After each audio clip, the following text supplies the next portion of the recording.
Bonjour tout le monde, mon nom est Robert Gauthier et puis bienvenue au réseau qui s'appelle Lumière sur la prophétie biblique. Hier, on a fait une vidéo sur le grand scénario des 75 jours qu'on retrouve seulement à la fin de Daniel chapitre 12. Comme j'ai déjà dit, Daniel avait le mandat de parler du temps des nations.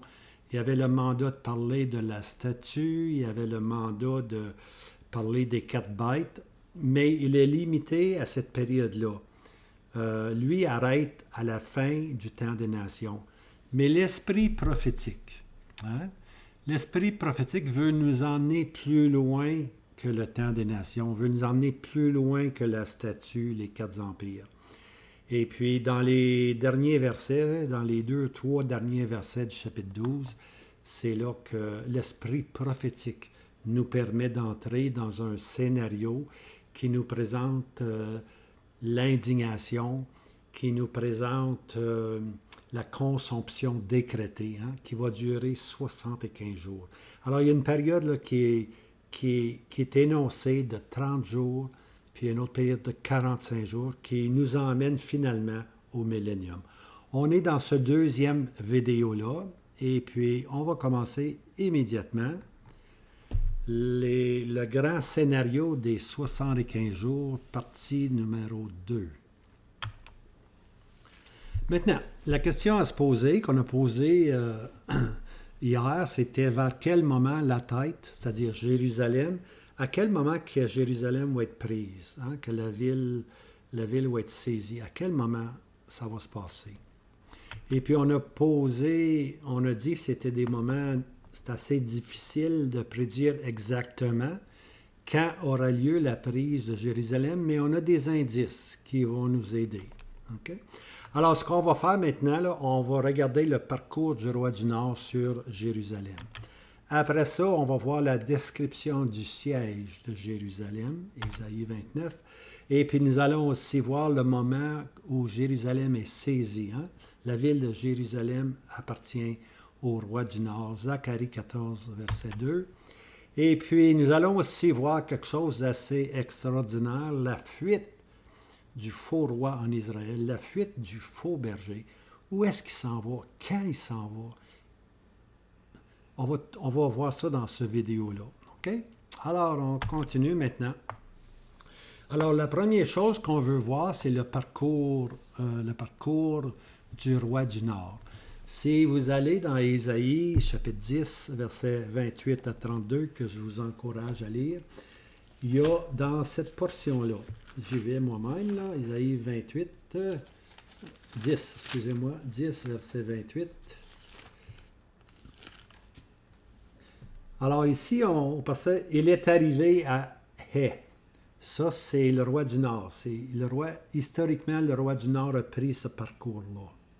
Puis le roi prophétique, le roi du Nord prophétique ou l'assyrien prophétique, va reprendre le même parcours. Alors voici maintenant, je vais vous le montrer sur la map. Là. Je ne veux pas lire tous les endroits qu'il va passer, mais vous allez voir son parcours ou son cheminement. OK, il est à Haï, 16 km de Jérusalem. Puis là, il va descendre graduellement. Il va arriver à Michmash, 12 km. Voyez-vous, il s'approche. Il va arriver à Geba, 8 km.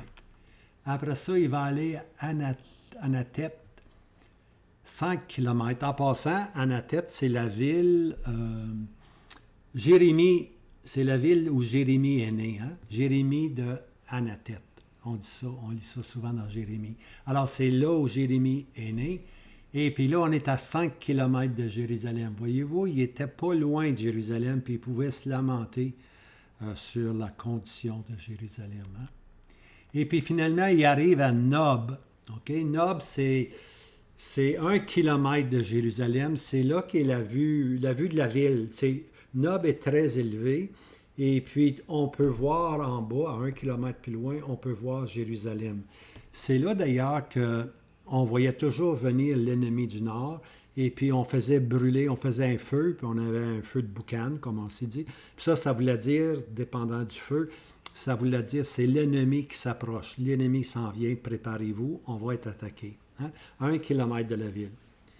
Et puis finalement, l'ennemi arrivait à Jérusalem. Okay? Alors on lit au verset 32 d'Ésaïe 10, encore un jour d'arrêt à Nob. Voyez-vous, il a fait son parcours, là, 16, 12, 8, 5. Puis maintenant, un jour d'arrêt. Et puis ici, je vais prendre mon highlighter. Ouais. OK, alors il est parti à 16, il est allé à 12, 8, 5, 1. Maintenant, il va rester une journée de repos, probablement, à Nob. Encore un jour d'arrêt à Nob. Il menace de sa main la montagne de la fille de Sion, c'est-à-dire la colline de Jérusalem. Alors là, il est rendu à Jérusalem, et puis l'Assyrien prophétique, ou le roi du Nord, comme on l'appelle, va saisir maintenant Jérusalem. Ça, c'est son parcours. Maintenant, on va voir ce qu'on appelle la description du siège à Jérusalem. Avant qu'il puisse saisir, il va monter un siège qui peut durer assez longtemps.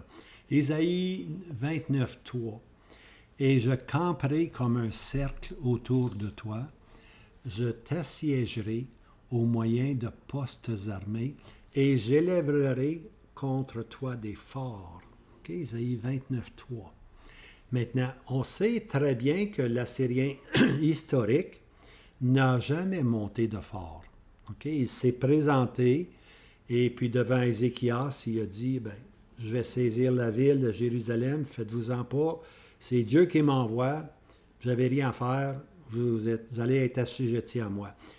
Ézéchias a prié Dieu, puis durant la nuit, ben, 185 000 de ses soldats sont morts, et puis l'Assyrien historique s'en est retourné bredouille. Il n'a même pas eu le temps d'élever des murs, puis contre toi des forts, puis des murs, puis des collines, puis toutes sortes d'engins pour attaquer Jérusalem. Rien de ça est arrivé. Mais Ésaïe 29 nous dit, ça c'est un sceau prophétique, que l'Assyrien, le roi du Nord, allait camper comme un cercle autour de toi et qu'il allait assiéger au moyen de postes armés et je lèverai contre toi des forts. Ça, c'est prophétique parce que ça ne s'est jamais accompli historiquement. Mais ici, on a un aperçu prophétique. Ça va être accompli. Jérusalem va être attaquée. Jérusalem va être assiégée. Jérusalem va avoir des postes armés qui vont aller sur elle, des élévations de terrain qui vont se bâtir pour finalement saisir la ville. Alors, c'est ça que je parle ici par j'élèverai contre toi là, des forts, là, puis on voit ici que historiquement, c'est comme ça qu'on saisissait une ville. Mais, comme je dis, l'Assyrien historique n'a jamais fait ça. Hein? Il a été détruit. Il a été détruit en une nuit, pour ainsi dire. Okay? Mais, historiquement, c'est ça qui va arriver. On va se saisir de la ville. On va siéger Jérusalem. On va se saisir de la ville. Et puis, finalement, la ville va être saisie. Puis là, je cite Zacharie 14, verset 2, c'est une prophétie à venir. Et j'assemblerai toutes les nations de Jérusalem. Je le répète, toutes les nations contre Jérusalem, ce sont les nations avoisinantes. Ça n'a rien à faire avec le Chili, ça n'a rien à faire avec l'Australie. Ce ne sont pas des nations avoisinantes. Hein? Alors, toutes les nations arabes, toutes les nations musulmanes qui sont présentement dans l'Asie mineure, c'est eux qui vont s'assembler puis vont livrer combat. Et puis à ce moment-là, la ville sera prise ici. Là. La ville sera prise. Hein? Jérusalem est prise. Les maisons sont pillées. Hein? Des fois, on lit dans l'Ancien Testament que ceux qui viennent du Nord vont rentrer par les fenêtres, et puis ça finit plus, hein, ce qu'ils vont faire. Et puis les femmes vont être violées ici, les femmes vont être violées. La moitié de la ville ira en captivité, ils emmènent captifs, ils emmènent prisonniers, et le reste du peuple ne sera pas retranché de la ville. Il va rester un petit noyau à Jérusalem, puis ils vont passer par des moments très, très difficiles. Ici, on voit comme une image, là, lorsque Jérusalem est saisie, les gens ça saute par-dessus les murs, puis les gens essaient de s'enfuir, mais l'ennemi est là qui les attend. Hein? C'est ça qui va arriver. Maintenant, on peut ajouter à cette description-là quelque chose de plus vivant, si vous voulez, ou plus illustré, là, ce qu'on voit dans le livre des psaumes. Hein, le psaume 74, par exemple. « Élève tes pas vers les ruines perpétuelles. L'ennemi a saccagé dans le lieu saint. » Alors ici, dans le psaume 74, on voit que l'ennemi a saccagé le lieu saint, c'est-à-dire le sanctuaire. Hein? Et puis quelques versets plus loin, « Ils ont mis le feu à ton sanctuaire. Ils ont profané par terre ta demeure, la demeure de ton nom. » Alors ici, on voit qu'on a mis le feu au sanctuaire. Ça, c'est 74. Maintenant, à 74, on peut ajouter un autre psaume, le psaume 79. Je vais juste en tirer 2 versets pour illustrer la prise de Jérusalem. C'est dit que leur sang va couler comme de l'eau. Okay? Psaume 79, 1. « Ô Dieu, les nations sont entrées dans ton héritage, elles ont profané ton saint temple. Et elles ont mis Jérusalem en monceau de pierre. » On voit que Jérusalem, la ville, là, elle commence à être détruite en monceau de pierre. Hein? Ils sont entrés dans ton héritage. Ils ont profané. Ça, c'est le roi du Nord. C'est les peuples arabes et musulmans qui finalement entrent dans le temple. Et puis le psaume 119, 3. « Elles ont versé leur sang comme de l'eau tout autour de Jérusalem. Il n'y a personne pour les enterrer. » Les morts sont là, mais personne ne va en prendre soin. Les puanteurs, les senteurs, c'est vraiment, vraiment là, un moment terrible lorsque Jérusalem a été saccagée, pour ainsi dire. Le sang a coulé comme de l'eau. Quelle illustration! Alors ici, maintenant, on arrive à un autre élément, la fuite du pasteur de néant. Hein? Le néant veut dire rien. Alors, un pasteur de rien. Okay? Alors, on va voir ici ce qui va arriver au roi, au faux roi en Israël, ce qu'on appelle l'Antichrist, hein? Ou le faux prophète. Zacharie 11, verset 16. « Car voici, je suscite un berger dans le pays qui ne visitera pas, okay? Il ne visitera pas ce qui va périr, et ne cherchera pas ce qui est dispersé. » C'est un berger qui ne pensera pas ce qui est blessé, et qui ne nourrira pas ce qui est en bon état. Il en prend même soin, il ne nourrit même pas, mais il mangera la chair de ce qui est gras et rompra la corne de leurs pieds. Alors, il veut se nourrir, lui, seulement du troupeau qui est gras. Les gens riches, il va s'en servir tout simplement. Mais les pauvres du troupeau, ils s'en foutent bien des pauvres du troupeau. Hein? C'est un faux berger.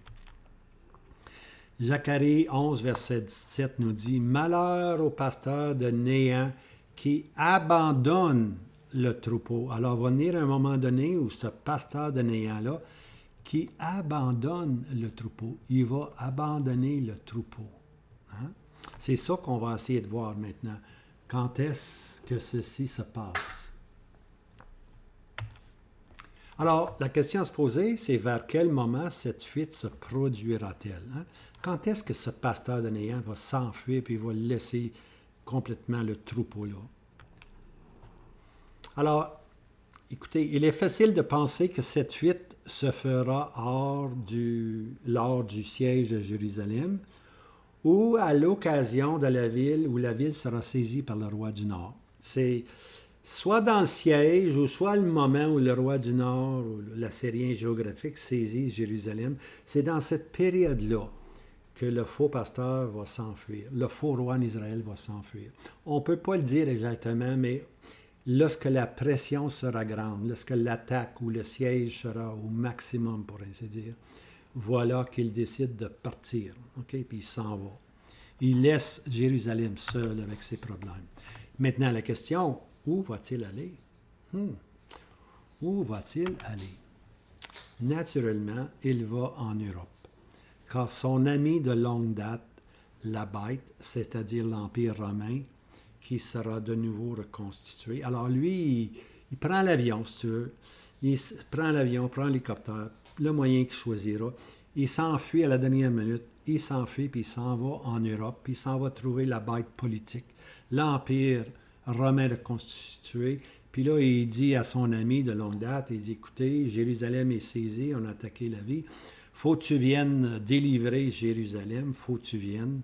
Et puis, naturellement, le roi du Nord et les 10 cornes, les 10 cornes qui sont associés à lui, vont dire, oui, on va aller délivrer Jérusalem, parce que Jérusalem, c'est une place qu'on veut garder éloignée, pour ainsi dire, du peuple arabe. Tu vois, on va avoir un pied, nous, en Asie mineure, puis la seule façon d'avoir un pied en Asie mineure a été de faire une alliance, pour ainsi dire, avec Israël, de les protéger. Maintenant, comme je disais, la bête veut garder un certain contrôle sur l'Asie mineure. Elle se doit de défendre Jérusalem contre tous ces pays arabes et musulmans, qui est composée d'une confédération de 10, confédération de 10 pays qui assistent le roi du Nord. Alors, de l'Europe, voici l'Antichrist est en Europe, ou le faux prophète. Alors, l'Antichrist, le faux prophète, va s'unir à la bête, puis les 10 cornes aussi vont arriver ensemble. Ils vont se présenter avec leurs bateaux, ils vont se présenter au nord d'Israël, ils vont arriver au nord d'Israël. Eux pensent combattre l'Assyrien, combattre les Arabes, les musulmans, mais ils vont avoir une surprise. Une grande surprise les attend. C'est pas les Arabes qui vont le juger ou qui vont combattre contre lui, c'est le Seigneur Jésus lui-même, qui, comme un agneau, va combattre contre eux. Alors, il y aura au temps de la fin plusieurs interventions du Christ ou de Christ avec ses saints. On appelle ça, là, c'est un langage, on parle de la venue du Seigneur Jésus, mais la venue du Seigneur Jésus, elle est composée, pour ainsi dire, de différents éléments. Premièrement, il vient pour chercher ses saints, on appelle ça l'enlèvement. Okay? Mais il y a une autre partie de la venue du Seigneur Jésus qu'on appelle l'apparition, ou la manifestation, ou la révélation de Jésus-Christ. Cette deuxième partie de la venue, elle est publique, pour ainsi dire. Le Seigneur se fait connaître, le Seigneur se manifeste, le Seigneur apparaît. Okay? Dans l'enlèvement, c'est une scène privée. Personne ne va voir ce qui se passe entre l'époux et l'épouse, puis les saints qui sont ressuscités. Mais dans cette venue-là, maintenant, le Seigneur va revenir, il vient pour ses saints, premièrement, puis après, il revient avec ses saints. Ça, c'est son apparition, sa manifestation, sa révélation, ou ce qu'on appelle le jour du Seigneur. Alors, tout ceci va se faire dans une période subséquente à l'enlèvement. Okay? Une période de 7 ans va s'être écoulée, et puis voilà maintenant que l'Occident arrive, la bête, le faux prophète, l'Antichrist, les 10 cornes, ils arrivent au nord d'Israël, mais c'est le Seigneur Jésus lui-même qui sort comme un agneau, puis ils seront détruits. On appelle cette période-là, je l'ai peut-être ici, là, OK, l'Occident, Apocalypse 19, verset 20, c'est lorsque la bête et le faux prophète sont détruits puis jetés dans les temps de feu. Ceci se passe à ce qu'on appelle la vallée de... le combat, on appelle ça Armageddon. Apocalypse 16, verset 16. Okay? L'emplacement, c'est Armageddon, ou la vallée de Jisraël, ou la colline de Megiddo. Ce sont tous des termes, différents langages, quelquefois en grec, quelquefois en hébreu, mais ça se situe là au nord d'Israël. Okay? Ça va se passer, ce grand combat-là que tout le monde parle, Armageddon. Ce combat-là a lieu à 1260 jours. Il a lieu à la fin de la grande tribulation. Comme on l'a dit, la bête et le faux prophète sont jetés vivants dans les temps de feu. On a fini avec la question de l'Occident, la question de la fausse chrétienté, pour ainsi dire. L'apostasie chrétienne.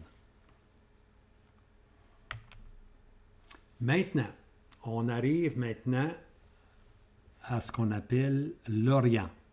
Maintenant, à l'Orient, il va y avoir un autre grand combat. S'il y a celui d'Armageddon, à l'Orient, il va y en avoir un qu'on appelle la vallée de Josaphat. Okay? La vallée de Josaphat qu'on voit ici. Ceci se passe maintenant tout près de Jérusalem, la vallée de Josaphat.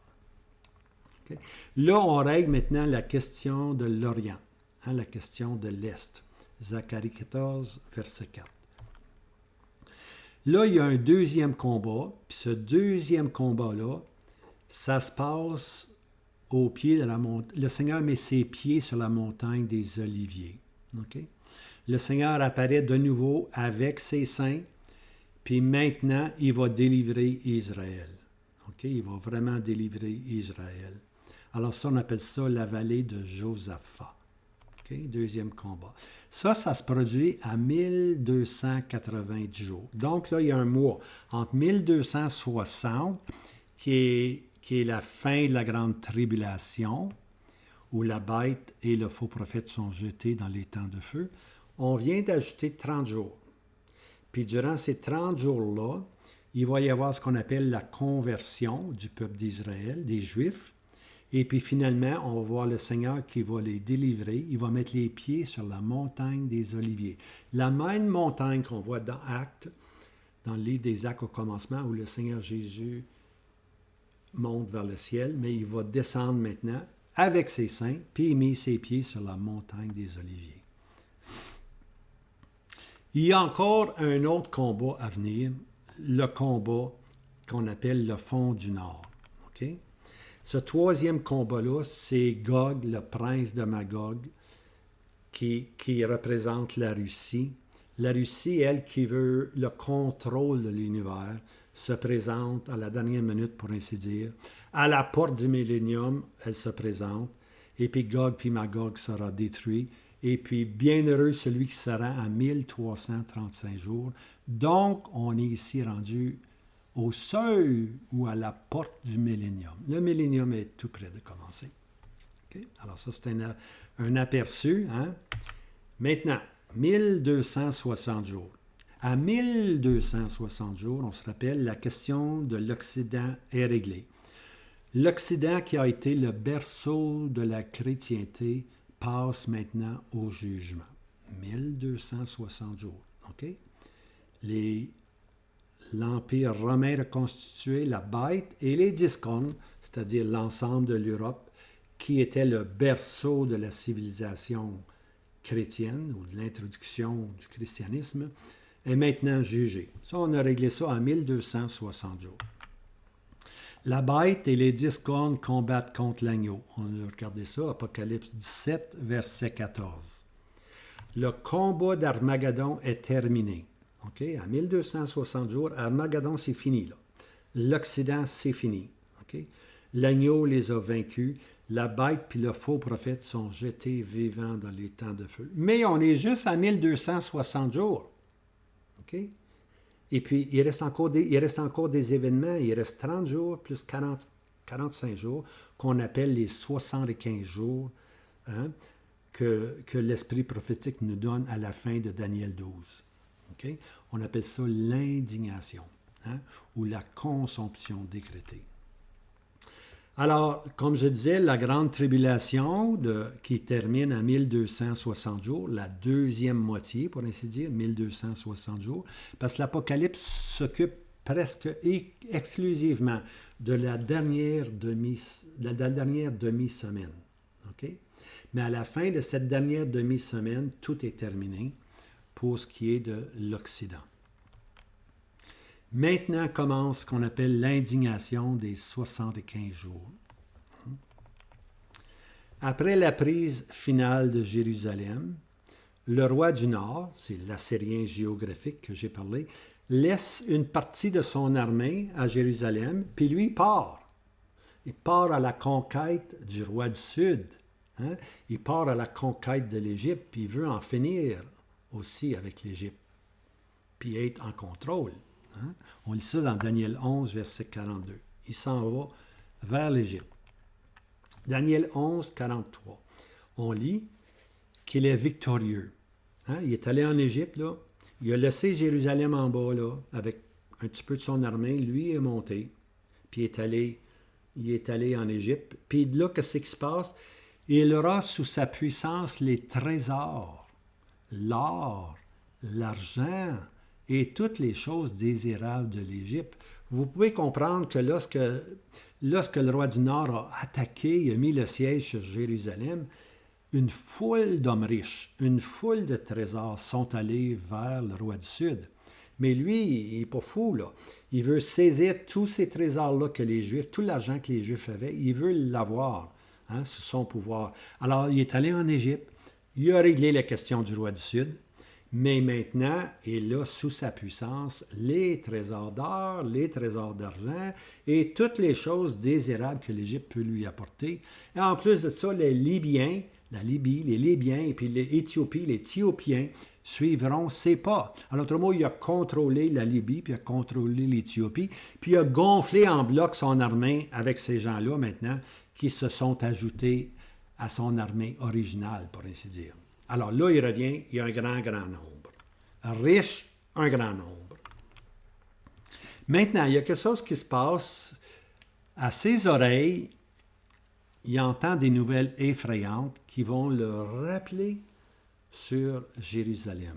Là, il est en Égypte, là, mais maintenant, il doit revenir parce qu'il y a quelque chose qui se passe à Jérusalem qui l'afflige pas mal. Alors, Daniel 11, 44, « Mais des nouvelles de l'Orient et du Nord l'effrayeront. » Parce que lui, il est au sud. Remarquez bien, il est au sud, il est en Égypte. Le Nord, pour lui, c'est Jérusalem. OK? Alors, les nouvelles de l'Orient et du Nord l'effrayeront, et il sortira en grande fureur pour exterminer et détruire entièrement beaucoup de gens. Alors là, il est vraiment, vraiment furieux, là, encore ces maudits juifs-là. Hein? C'est comme ça qu'il résonne de lui, là. Je vais régler la question de l'Orient, je vais régler la question des Juifs une fois pour toutes. Alors là, il ramène toute son armée sur Jérusalem. Et puis on lit au verset 45, Daniel 11, verset 45, « Il plantera les tentes de son palais. » Alors, naturellement, lui, il a son palais, il a tous ses cuisiniers, il a tout avec lui. C'est un homme riche maintenant. Alors là, il plante son palais, là. Il plantera ses tentes, les tentes de son palais avec toutes ses richesses, entre la mer, c'est-à-dire la mer Méditerranée, et la montagne de la Sainte Beauté, qui est Sion. Et puis, qu'est-ce qui arrive là? Lui aussi va avoir une surprise. Autant que l'Occident a eu une surprise lorsqu'ils ont combattu contre l'agneau et ses saints, autant lui va avoir une surprise parce que le Seigneur Jésus maintenant va venir défendre Israël. Le Seigneur Jésus va venir défendre Jérusalem, puis il va mettre les pieds sur la montagne des Oliviers. Et puis qu'est-ce qu'on lit? Il viendra à sa fin. Le roi du Nord va combattre directement contre le prince des princes. C'est le seul individu qu'on lit dans Daniel qui va combattre directement contre le prince des princes. Hein? Les autres insultaient le peuple Israël, ils maudissaient Dieu, mais lui, il va s'en prendre directement au prince des princes. Puis qu'est-ce qui va arriver? Il viendra à sa fin. Il viendra à sa fin. Et on ajoute ici, il n'y aura personne pour le secourir. C'est intéressant ça, personne pour le secourir. Je dis c'est intéressant pour une raison. C'est qu'on lit que le roi du Nord, hein, le roi au visage audacieux, sera fort, mais non pas de sa puissance. En d'autres mots, celui qui soutenait le roi du Nord, l'Assyrien géographique, était celui du fond du Nord, qui est la Russie. C'est la Russie qui donnait des armes, c'est la Russie qui fournissait de l'argent continuellement au roi du Nord, qui l'assistait. Mais là, voici que le roi du Nord est défait, il viendra à sa fin, mais Que fait la Russie? Que fait Gog? Le prince de Magog? S'en fout bien. Il n'y aura personne pour il ne vient même pas le défendre, il n'y aura personne pour le secourir. Hein. C'était typique, ça. Ça, c'était typique de l'Assyrien. Souvent, il faisait des promesses, mais il les tenait pas. C'était un menteur. L'Assyrien historique était un menteur, OK?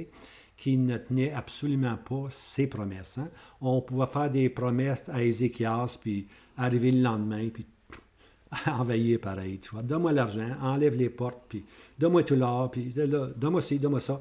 Puis finalement, il attaquait pareil. Typique, typique. La Russie va être exactement comme ça. Encore, pour lui là,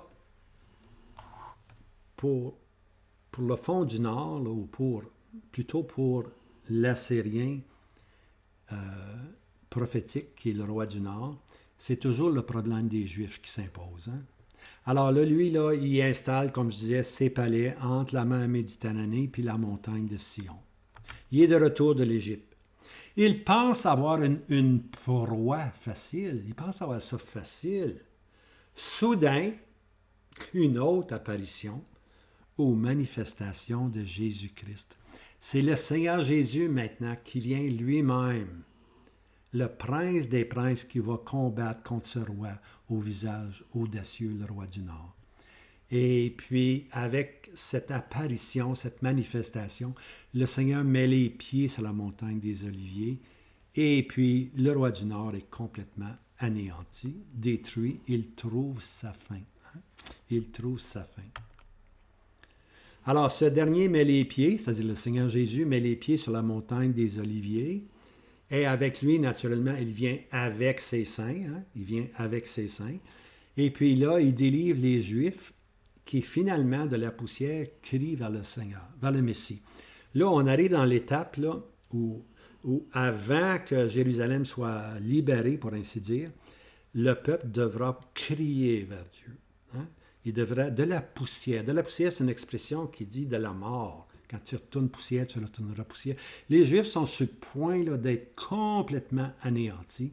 Puis c'est quand le roi du Nord arrive avec tous ces soldats-là qui viennent de l'Éthiopie, qui viennent de l'Égypte, qui viennent du Libye, plus son armée personnelle. Alors là, quand il voit cette foule-là arriver, là, Israël, de la poussière, ils vont crier vers Dieu. Et puis finalement, le Seigneur va mettre les pieds sur la montagne des Oliviers pour les délivrer. Alors voici maintenant, je vais rentrer dans ce qu'on appelle la conversion du peuple d'Israël. Isaïe 29, 4 nous conte la venue, le retour, pour ainsi dire, du roi du Nord sur Jérusalem. Isaïe 29, 4. « Et humilié, tu parleras depuis la terre, et ta parole sortira sourdement de la poussière. Et ta voix sortant de la terre sera comme celle d'un évocateur d'esprit. Hein?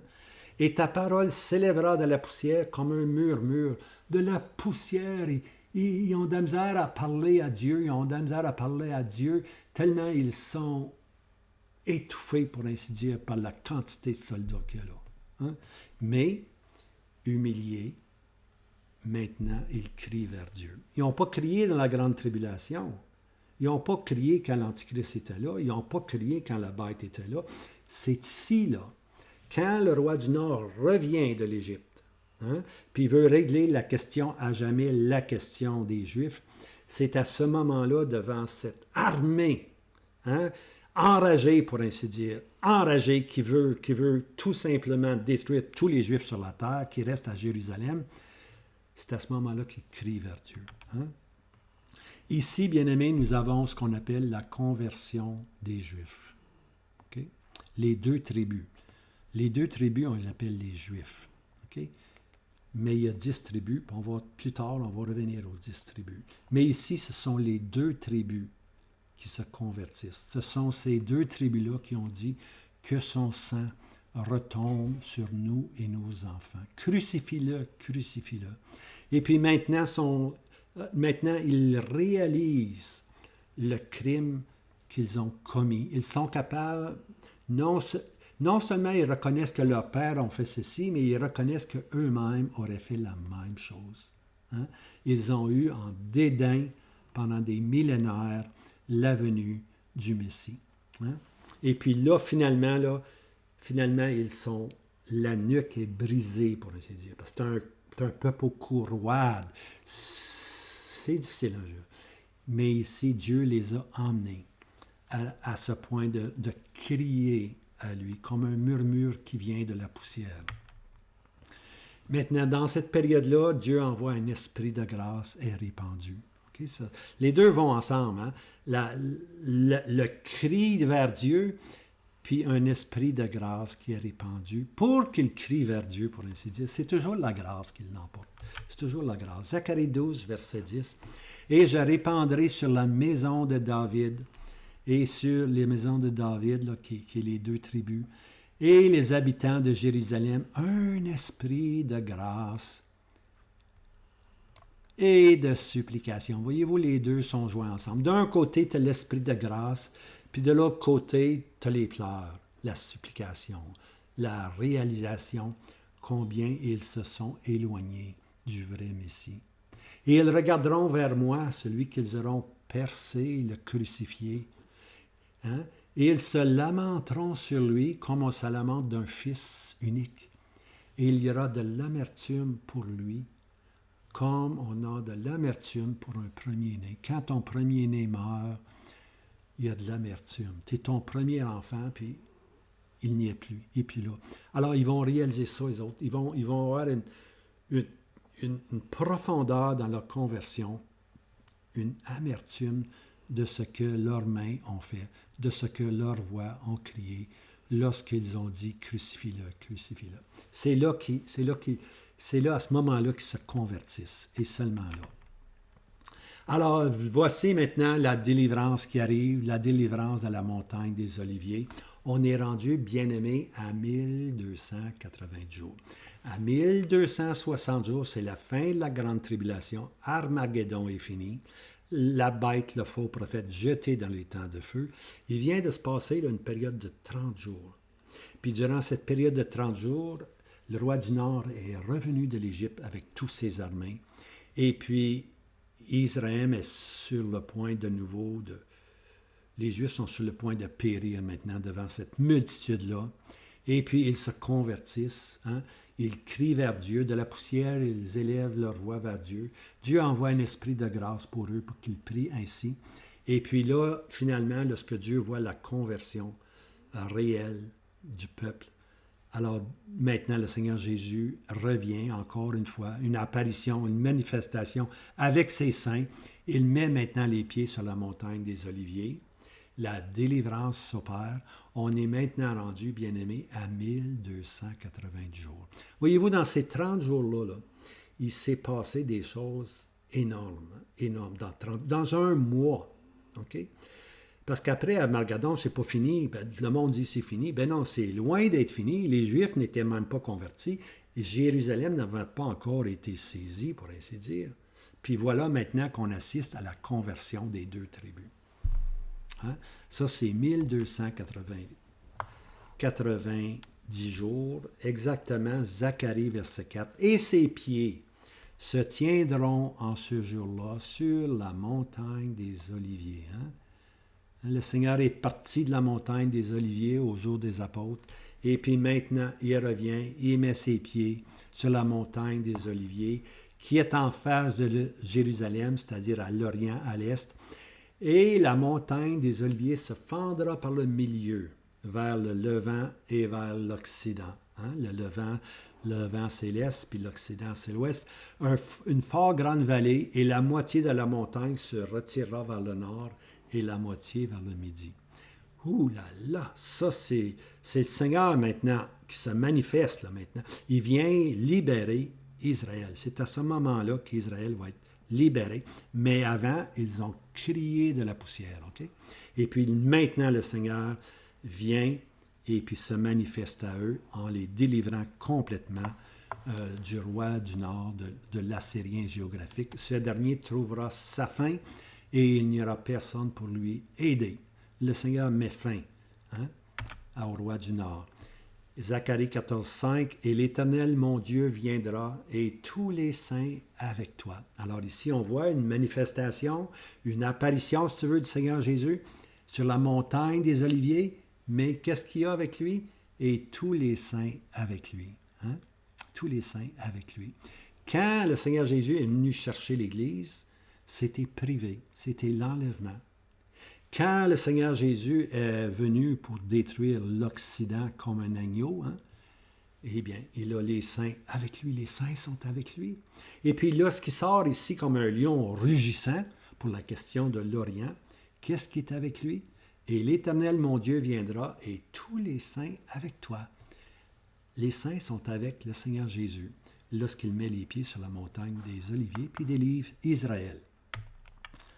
Alors, l'occasion de la conversation des Juifs. Il est difficile d'identifier exactement le moment de la conversion. Hein? On essaie de trouver là, exactement le moment. Là.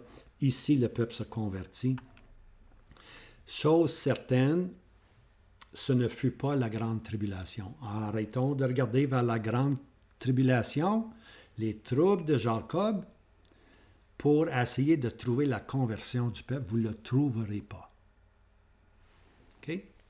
1260 jours, termine la grande tribulation, termine les troubles de Jacob, puis on n'a pas encore eu de conversion, de repentance. C'est les ennemis orientaux, ce roi du Nord, ou l'Assyrien prophétique, qui donne le coup de grâce, ou le coup final, où la nuque des Juifs est brisée. C'est la confrontation avec le roi du Nord lorsqu'il revient avec toutes ses armées, toutes ses richesses de l'Égypte. La foule est tellement grande, la poussière de l'armée est comparée à de la poussière, hein? Comme le sable de la terre, pour ainsi dire. Tellement nombreuse que le peuple n'a plus d'espoir maintenant. Il n'a vraiment plus d'espoir. Et c'est à ce moment-là que de la poussière, il crie à Dieu, puis un esprit de grâce est versé sur eux. Et puis, c'est à ce moment-là qu'on peut vraiment arriver à la conversion du peuple d'Israël, parce que c'est dit que matin après matin, hein, quand le roi du Nord est parti vers l'Égypte, là, matin après matin, les Assyriens étaient là, les pays arabes étaient là, musulmans, l'armée n'était pas grosse, mais il avait déjà saisi la ville, puis matin après matin, tu les entendais. Là. C'est comme dans la guerre, tu entendais les sirènes partir, surtout en Angleterre, lorsque les sirènes partaient, ça voulait dire que les avions nazis de l'Allemagne arriveraient, boum, boum, boum, puis les avions venaient bombarder, puis le lendemain soir, ça recommençait, puis le lendemain soir, matin après matin, ça se passait de même, tu vois. Alors, imaginez-vous cette scène, hein? Alors, matin après matin, Zacharie 14, 12, « Et j'assemblerai toutes les nations contre Jérusalem pour le combat. La ville sera prise, les maisons seront pillées, et les femmes violées. » Ça, on a vu ça, c'est arrivé. Mais maintenant, le roi du Nord, il revient de l'Égypte. Hein? Et puis, matin après matin, il passera de jour et de nuit. Isaïe 28, verset 18. Il a été dit, « Et votre alliance avec la mort sera abolie, et votre pacte avec le Shéol ne subsistera pas. Lorsque le flot qui inonde passera, vous serez foulés par lui, et dès qu'il passera, il vous prendra. Car matin après matin, il passera de jour en jour, et ce ne sera qu'un effroi d'en entendre la rumeur. » Hein? Ça, c'est lorsque la première attaque qui a eu lieu, là, sur la première saisie de Jérusalem, c'était matin après matin.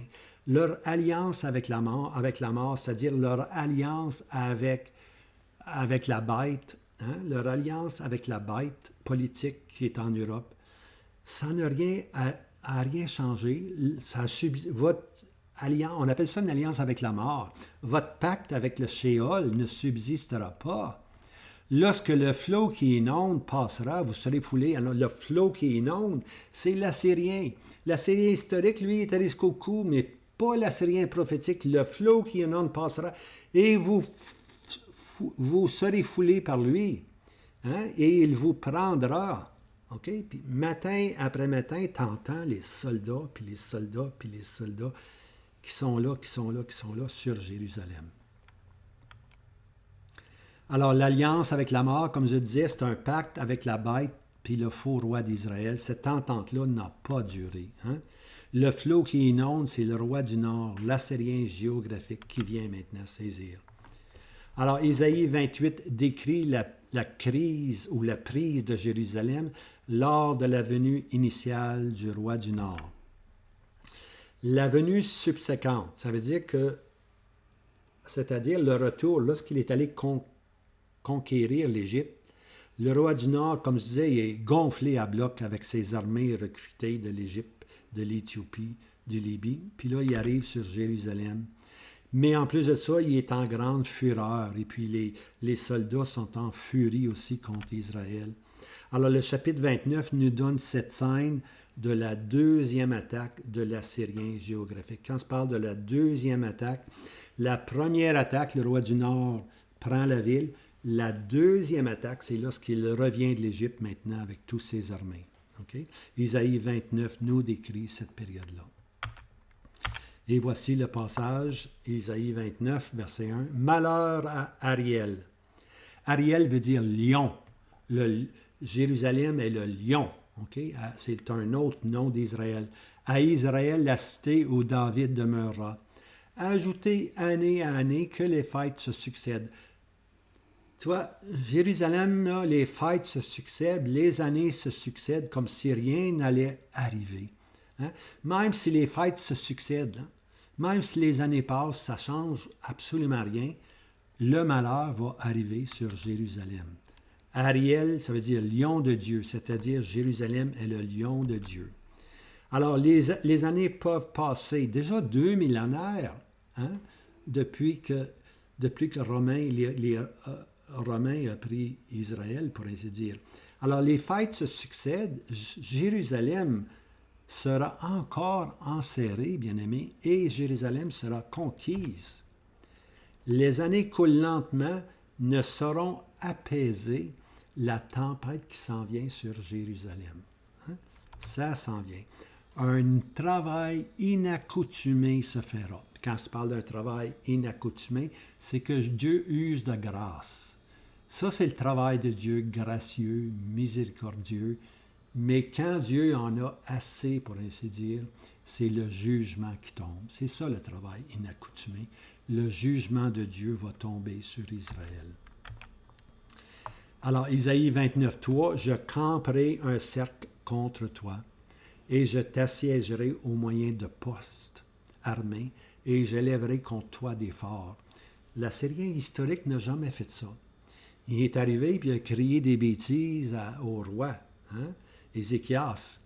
Mais Isaïe 29 nous donne une scène future où vraiment Israël va être encerclé, il va être assiégé avec des postes armés, et je lèverai contre toi des forts. Isaïe 29, « Et humilié, tu parleras depuis la terre, et ta parole sortira sourdement de la poussière, et ta voix sortant de la terre sera comme celle d'un évocateur d'esprit, et sa parole s'élèvera de la poussière comme un murmure. Hein?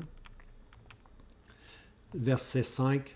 « Et la multitude de ses ennemis sera une fine poussière. » Regardez là, quand l'Assyrien revient de l'Égypte, hein, quand le roi du Nord revient de l'Égypte, une multitude de tes ennemis comme une fine poussière. La multitude des hommes terribles comme la balle menue qui passe. Hein? La balle menue, un coup de vent, puis tout est passé. C'est comme du foin de la paille, ça passe. Il arrivera à un moment subitement. Hein? Ça va arriver subitement que le roi du Nord va revenir et puis s'en prendre finalement à Jérusalem. Mais il va s'attaquer au prince des princes et il trouvera sa fin et il n'y aura personne pour lui aider. Alors c'est dans cette période-là, intense, hein, le retour du roi du Nord de l'Égypte, que j'attribue maintenant la conversion des Juifs. Les Juifs voient tout comme de la poussière, la fine poussière. L'armée, c'est comme une fine poussière. Ils n'ont vraiment plus de choix. Ils réalisent que c'est Dieu qui est contre eux. Pourquoi Dieu est-il contre eux? Un esprit de grâce est versé sur eux. ils réalisent qu'ils ont crucifié le Messie. Ils ont rejeté le seul juste. Hein? Ils ont rejeté leur Messie. Puis c'est à ce moment-là qu'ils vont, de la poussière, ils vont crier vers Dieu. Et c'est à ce moment-là qu'ils vont se convertir. Alors, dans cette multitude qui accompagne le retour d'Égypte du roi du Nord, la multitude des hommes terribles comme la balle menue qui passe, hein? La multitude de soldats. Les Juifs sont accablés, sont humiliés, et puis de la poussière, hein? De la poussière, leur voix monte vers Dieu. Enfin, une prière légitime, une prière sincère qui monte vers Dieu. Et puis là, à ce moment-là, un esprit de grâce tombe sur eux qui fait qu'ils se tournent avec l'âme vers le Messie, jadis rejeté et crucifié. Dès lors, la délivrance vient de Jésus-Christ qui met les pieds sur la montagne des Oliviers. Nous sommes rendus, bien-aimés, à 1280 jours. 30 jours de l'indignation sont encourus. Il en reste encore 45 à venir pour avoir cette pleine bénédiction et l'entrée dans le millénium. Encore 45 jours à venir. Alors demain, Dieu voulant, on va prendre ces 45 jours. Hein? Là, on a vu le Seigneur, on a vu la conversion du peuple, on a vu le Seigneur qui les délivre, qui met les pieds sur la montagne des Oliviers. Mais il y a d'autres choses à venir. Il ne faut pas oublier les 10 tribus, ils ne sont pas encore revenus. Ils vont revenir dans cette période de 45 jours. Puis il reste maintenant un autre grand ennemi qui est Gog et Magog, qui va se passer aussi dans les 45 jours pour arriver finalement à la bénédiction. Alors, je vous laisse avec ceci et puis, naturellement, on vous encourage à vous abonner. Hein? Abonnez-vous, mais surtout partagez. Hein? En anglais, c'est share. Tu peux prendre une vidéo puis l'envoyer à Nicolas, une autre vidéo à Diane, puis une autre à Jacques, puis une autre à Paul. Hein? Et puis, on peut même l'envoyer à une église, au pasteur d'église. Envoyez-les au pasteur d'église. Tu vois, les autres aussi, il faut qu'ils comprennent, il faut qu'ils soient instruits. Hein? Et puis, il peut y avoir une très belle récolte. Hein? Une très belle récolte. Et puis, l'important, là, c'est qu'on voit le Seigneur Jésus dans tout ceci. Puis la prophétie nous présente le Seigneur Jésus. Puis la prophétie a la puissance de renouveler en nous ce grand désir de dire « Viens, Seigneur Jésus, viens. » Hein? Alors, que Dieu vous bénisse. Passez une belle journée.